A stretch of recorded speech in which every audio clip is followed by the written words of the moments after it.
Good morning, everyone. My name is Cornell Brown, and today I will be giving an informative speech about psychological health in America. This is my audience member, Raina. Raina, please introduce yourself. Hello. Thank you, Raina. And now we're going to begin.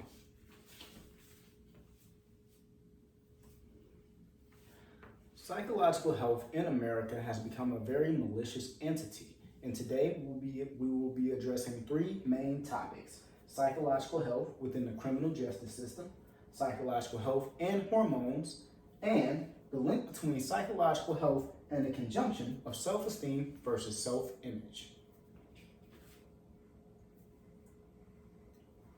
Noah Spencer, a professor in psychology, once said, "Mental health is not a destination, but a process. It is about how you drive, not where you're going." This means we not only have outlining variables within America that affect our psychological health, but we make choices that actually affect our psychological health as well.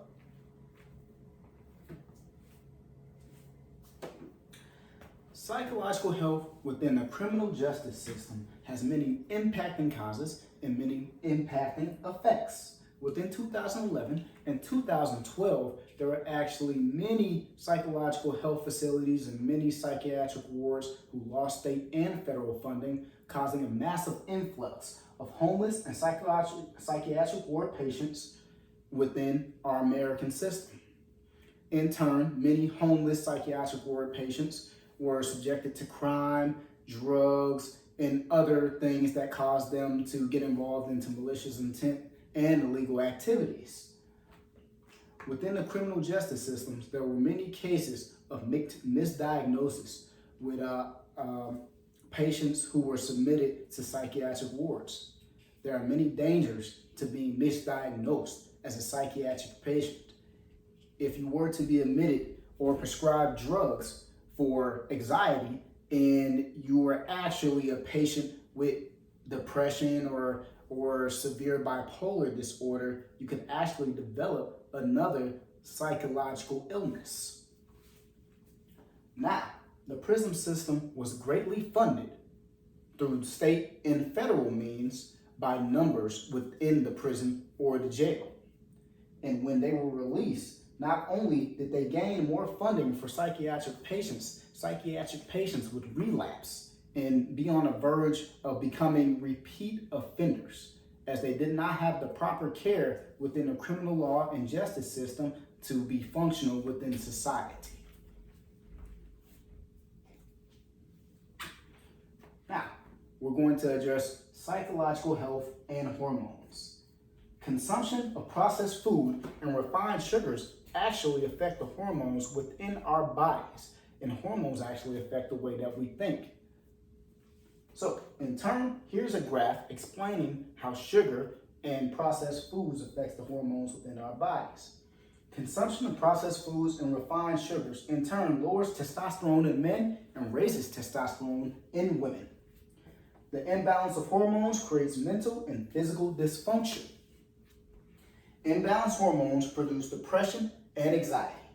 And in turn, depression and anxiety changes the perception of pressure, cravings, comfort, and food in which we desire. Consumption of processed food and refined sugars are then consumed again, and you become addicted to such food. Psychological health and the conjunction between self-esteem and self-image. Now, in order to create good self-concept, positive self-image, and positive self-esteem must be combined. To create a bad self-concept about yourself, negative self-esteem plus negative self-image must be combined. A negative self-concept can create disorder or illness. In conclusion, psychological health in America is a serious topic. We must repurpose the perception on psychological health within America if we were to address any other logical standpoint within the American agenda on psychological health. Anything that converges between self-image or self-esteem or anything that we eat that affects our hormones may actually become detrimental to psychological health. So in turn, we not only need to make choices that affect our psychological health, we need to make sure that the American justice system prescribes proper solutions to creating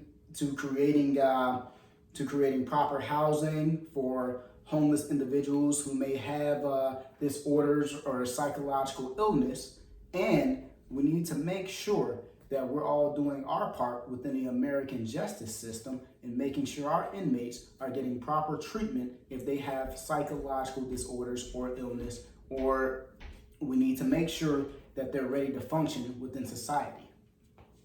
My name is Cornell Brown again, and this is my informative speech on psychological health in America. Thank you.